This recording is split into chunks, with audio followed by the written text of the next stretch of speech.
many people in the front office, and they put all the candidates through their paces. But this was just a perfect fit for us. We didn't only look at first-time managers, and the fact that we have a first-time manager, I think will be great. He's excited. You saw the enthusiasm. But most of all, as I'm repeating myself, the ability to have someone working seamlessly with the front office, and in our huge commitment to the front office and multiple areas, is a critical time for the Miami Marlins. And this just fits. And when I saw that fit, then I knew it was right. You said player development many times in the news conference. Peter did it, Clayton as well. How much is the conversation when you're talking to the manager and interview process at Clayton? Do you talk about resources, finances, what you can spend, how it works, on those kind of things? We have resources, and there are tens of millions of dollars going into the front office that you don't necessarily see. Nobody talks about it. Everybody talks about free agents, and this money has gone into. Will continue to go in. A lot of the spots haven't been filled. We'll continue to go into all our minor league complexes, everything we do in Dominican Republic, and most importantly, the quality of the people we're hiring as pitching directors, as hitting directors, as catching directors, as stealing base running directors, defensive directors, slots we really haven't had before that become seamless. So if you're in our organization and you're working on your defensive capability in left field or in the outfield, that'll be throughout the entire system.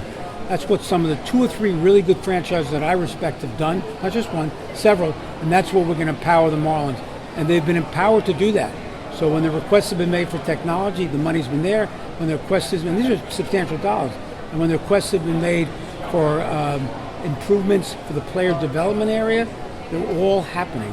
You don't see it, but it's happening simultaneously, and ownership group is supporting it in a tremendous way. And in terms of spending the money, a question that necessarily wasn't responded, you saw us spend money at the trade deadline in 23. That was good money to spend. We will do it again in 25 in this season if we have the opportunity to do that. We're not going to spend money foolishly. You can look at some of our trades in the past. You can look at some of our free agent signings in the past. They're only going to get better. And even if you looked at our moves in the offseason, 9 out of the 26 moves we made at the trade deadline, as well as the smaller deals we made from Rule 5, et cetera, I think they've been extraordinary. But you got to do a deep dive into it.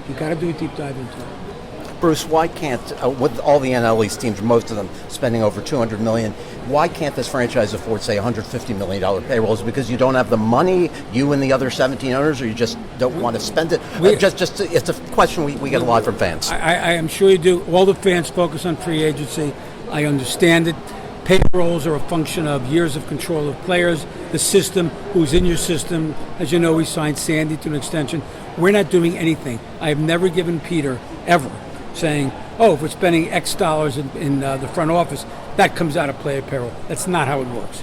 We will spend money at the right time, I guarantee it. Nobody wants to win more than I do. Do you envision Sandy Alcantara being a long-term piece in that? Sandy, an extension was signed to Sandy. I love Sandy. Spent a lot of time with Sandy. I'm looking forward to opening day. I can see hopefully Sandy against Paul Skeens, and should be a really exciting first day. Thank you, everybody. We're going to have Peter available now, and then we'll bring Clayton by as well. Okay. A lot of interviews. Good question.